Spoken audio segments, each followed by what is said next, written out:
Why commoner ex-Prince Andrew's life in exile is about to leave the world furious. Sources claim ex-Prince Andrew's secret excess continues largely unchanged despite losing royal titles. Andrew Mountbatten Windsor was stripped last year after controversy over his friendship with convicted offender Jeffrey Epstein. Buckingham Palace announced it on behalf of King Charles III, 77. Ex-Prince Andrew has to move out of Royal Lodge. Insiders say reality differs, citing champagne crates outside his Windsor estate after his demotion. One source said, public anger will not be driven by the titles Andrew has surrendered, but by the privileges he continues to enjoy out of sight. The contrast is stark. He was told he would no longer be known as His Royal Highness, yet life at his $40 million Royal Lodge shows little restraint. A palace insider added, Andrew continues to carry himself with a deep sense of entitlement. He also still expects his servants to call him a prince or duke. The same source added, when it comes to comfort and indulgence, Andrew's day-to-day life appears largely unchanged.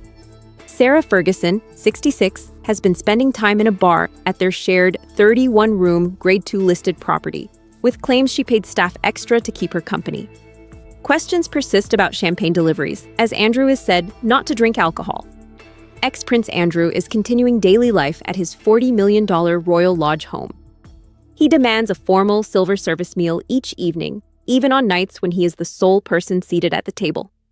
Andrew's taste for extravagance has long been documented, from private jets and helicopter trips that earned him the nickname Air Miles Andy, to personal grooming rituals requiring staff to transport his own full-sized ironing boards through luxury hotels.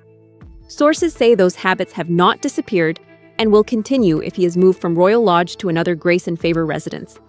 Ex-Prince Andrew is being told to move out by February. King Charles has ordered him and Sarah Ferguson out by February to get their affairs in order. But sources say he is quietly set to fund his siblings' life of excess at another home to buy his silence and prevent tell-all TV interviews or a memoir. Nothing about Andrew's routine suggests he has been asked to rein in his spending, a source said. Each morning still begins with an elaborate cooked breakfast prepared by his own chef, laid out in quantities more suited to feeding a crowd than one man. Lunch and dinner are still equally lavish, featuring pheasant, venison, and prime cuts of beef. He expects lavish quantities at every meal and will not accept any reduction in quality, even when much of the food goes untouched. An insider said, Charles fears cutting Andrew off would push him to trade secrets,